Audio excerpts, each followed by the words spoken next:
Hello student, welcome to Soma একাডেমিতে। 21শে ডিসেম্বরে KP preliminary এক্সামকে সামনে রেখে আজকে তোমাদের জন্য নিয়ে এসেছি একদম প্রিলির জন্য নির্বাচিত গুরুত্বপূর্ণ এমসিকিউ প্রশ্নোত্তর প্র্যাকটিস সেট 2। এগুলো Paschimbanga police, KP constable, WSSC group C, group D সহ বিভিন্ন রাজ্য স্তরের পরীক্ষার জন্য খুবই গুরুত্বপূর্ণ। সুতরাং ভিডিওটি মনোযোগ দিয়ে শেষ পর্যন্ত দেখো এবং উত্তরগুলো দেওয়ার চেষ্টা করো। তাহলে চলো শুরু করা যাক আজকের প্র্যাকটিস সেটটি। প্রথম প্রশ্ন হলো, মানুষের চোয়াল কোন শ্রেণীর লিভার? মানুষের চোয়াল কোন শ্রেণীর লিভার? সঠিক উত্তরটি হলো অপশন সি, তৃতীয় শ্রেণীর লিভার। মানুষের চোয়াল তৃতীয় শ্রেণীর লিভার।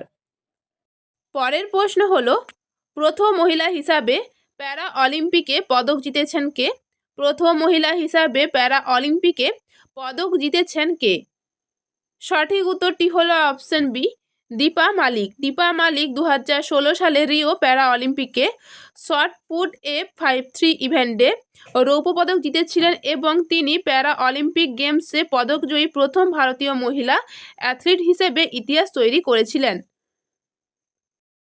পরের প্রশ্ন হলো, সাহিত্যে সব্যসাচী কাকে বলা হয়? সাহিত্যে সব্যসাচী কাকে বলা হয়? সঠিক উত্তরটি হলো অপশন বি, বুদ্ধদেব বসুকে।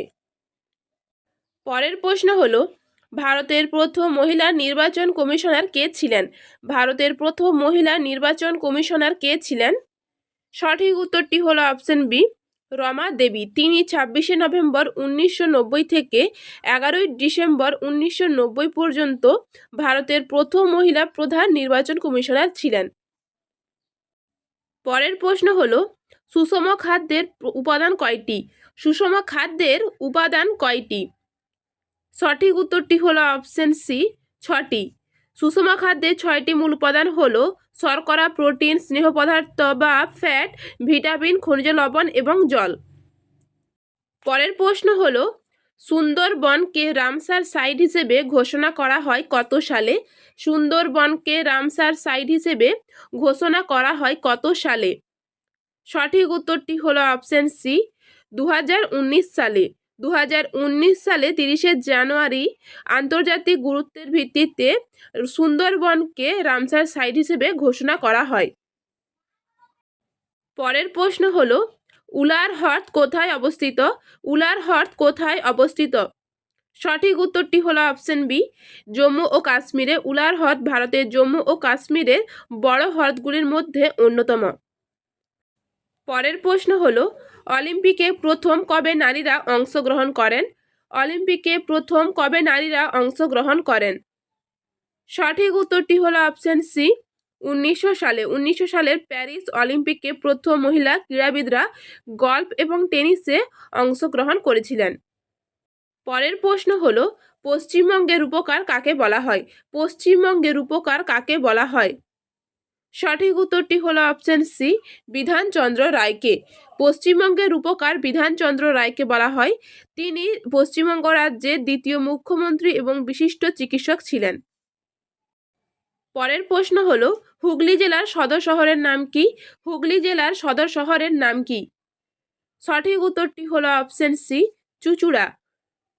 পরের প্রশ্ন হলো, পৃথিবীর দীর্ঘতম মহাদেশীয় রেলপথ কোনটি? পৃথিবীর দীর্ঘতম মহাদেশীয় রেলপথ কোনটি? সঠিক উত্তরটি হলো option B, Trans Siberian railway. পরের প্রশ্ন হলো, ক্যান্টারবেরি তৃণভূমি কোথায় অবস্থিত? ক্যান্টারবেরি তৃণভূমি কোথায় অবস্থিত? সঠিক উত্তরটি হলো অপশন বি, নিউজিল্যান্ডে।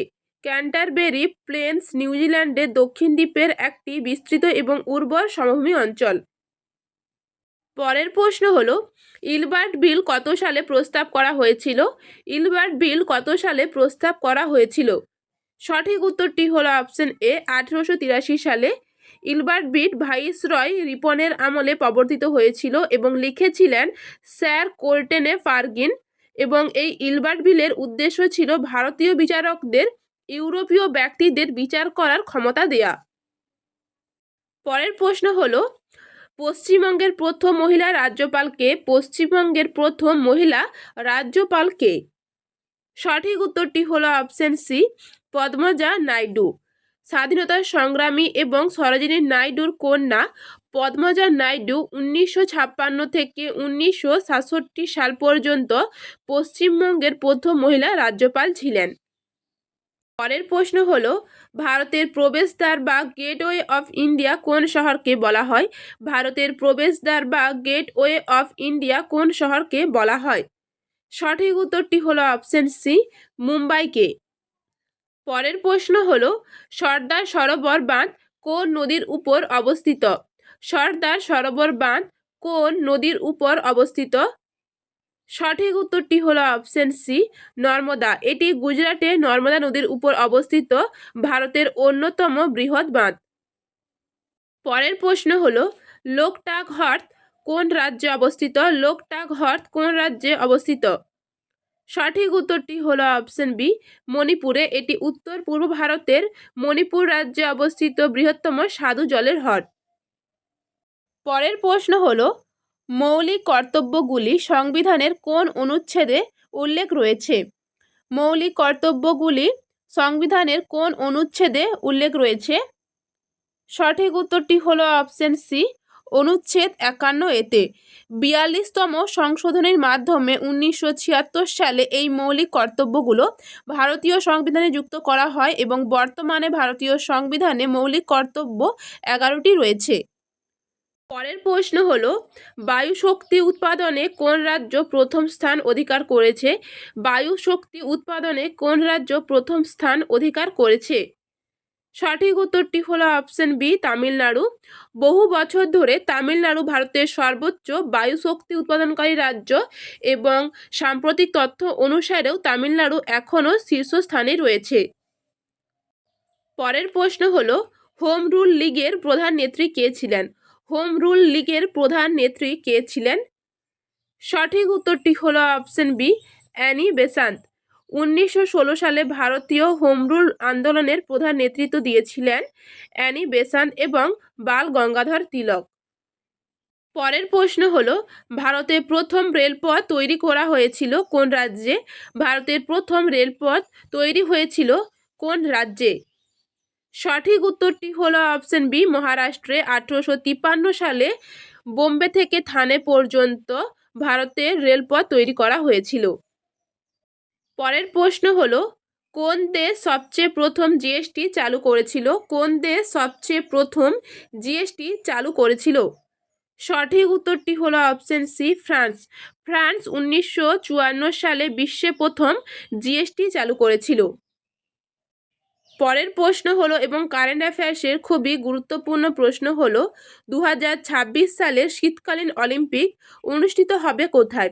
2026 সালের শীতকালীন অলিম্পিক অনুষ্ঠিত হবে কোথায়? সঠিক উত্তরটি হলো অপশন বি, ইতালিতে। 2026 সালের শীতকালীন অলিম্পিক ইতালির মিলান এবং কর্টিনা দি অ্যাপেনজো শহরদ্বয়ে অনুষ্ঠিত হবে। পরের প্রশ্ন হলো, সত্যশোধক সমাজ কত সালে প্রতিষ্ঠিত হয়েছিল? সত্যশোধক সমাজ কত সালে প্রতিষ্ঠিত হয়েছিল? সঠিক উত্তরটি হলো অপশন বি, 1873 সালে। মহাত্মা জ্যোতিরাও ফুলে 1873 সালের 24শে সেপ্টেম্বর মহারাষ্ট্রের পুনেতে সত্যশোধক সমাজ প্রতিষ্ঠা করেছিলেন। পরের প্রশ্ন হলো, 2025 প্যারা অ্যাথলেটিক্স চ্যাম্পিয়নশিপে ভারত মোট কয়টি পদক জিতেছে? 2025 প্যারা অ্যাথলেটিক্স চ্যাম্পিয়নশিপে ভারত মোট কয়টি পদক জিতেছে? সঠিক উত্তরটি হলো অপশন সি, 22টি। 2025 সালের বিশ্ব প্যারা অ্যাথলেটিক্স চ্যাম্পিয়নশিপে ভারত মোট 22টি পদক জিতেছে। এটি এখনও পর্যন্ত সর্বকালের সেরা পারফরমেন্স এবং এর মধ্যে ছিল 6টি সোনা, 9টি রূপো এবং 7টি ব্রোঞ্জের পদক। এই প্যারা অ্যাথলেটিক্স চ্যাম্পিয়নশিপ অনুষ্ঠিত হয়েছিল নিউ দিল্লিতে এবং ভারত পদক তালিকায় 10তম স্থানে ছিল। পরের প্রশ্ন হলো, কম্পিউটারের ক্ষেত্রে ভাইরাসের পূর্ণরূপ কী? কম্পিউটারের ক্ষেত্রে ভাইরাসের পূর্ণরূপ কী? সঠিক উত্তরটি হলো option B, vital information resources under siege. Human development ইন্ডেক্সে 2025-এ ভারতের স্থান কততম? হিউম্যান ডেভেলপমেন্ট ইন্ডেক্স 2025-এ ভারতের স্থান কততম? সঠিক উত্তরটি হলো অপশন সি, 130তম এবং প্রথম স্থানে রয়েছে আইসল্যান্ড, দ্বিতীয় স্থানে রয়েছে নরওয়ে এবং তৃতীয় স্থানে রয়েছে সুইজারল্যান্ড। পরের প্রশ্ন হলো 0 আওয়ার বলতে কোন সময়কে বোঝানো হয়? 0 আওয়ার বলতে কোন সময়কে বোঝানো হয়? খুবই গুরুত্বপূর্ণ প্রশ্ন। সঠিক উত্তরটি হলো অপশন বি, দুপুর 12টা থেকে 1টা পর্যন্ত। পরের প্রশ্ন হলো 2027 সালে 39 ন্যাশনাল গেমস অনুষ্ঠিত হবে কোন রাজ্যে? 2027 সালে 39 ন্যাশনাল গেমস অনুষ্ঠিত হবে কোন রাজ্যে? সঠিক উত্তরটি হলো অপশন সি, মেঘালয়ে।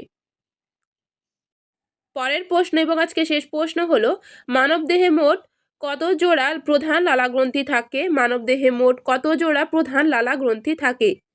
সঠিক উত্তরটি হলো অপশন সি, 3 জোড়া। মানবদেহে মোট 3 জোড়া লালাগ্রন্থি থাকে। প্যারোটিড গ্রন্থি রয়েছে 1 জোড়া এবং এটি কানের নিচে অবস্থিত, এবং সাবমেন্ডিবুলার গ্রন্থি 1 জোড়া, এটি চোয়ালের নিচে অবস্থিত, এবং সাবলিঙ্গুয়াল গ্রন্থি 1 জোড়া, এটি জিহ্বার নিচে অবস্থিত। তো ডিয়ার স্টুডেন্ট, আশা করি আজকের প্রশ্নোত্তরগুলো তোমাদের কেপি প্রিলিমিনারি এক্সামে অবশ্যই কাজে লাগবে। যদি ভিডিওটি ভালো লাগে তাহলে লাইক করবে, বন্ধুদের সঙ্গে শেয়ার করবে, আর অবশ্যই সময় একাডেমি চ্যানেলটি সাবস্ক্রাইব করে পাশে থাকবে। আগামী পরীক্ষাগুলোর জন্য আমরা নিয়মিত আরও গুরুত্বপূর্ণ এমসিকিউ সেট, বিশদ ব্যাখ্যা এবং এক্সাম স্পেশাল ক্লাস নিয়ে আসবো। ভালো করে প্রস্তুতি নাও, আত্মবিশ্বাস রাখো। আবারও দেখা হবে পরের প্র্যাকটিস সেটে।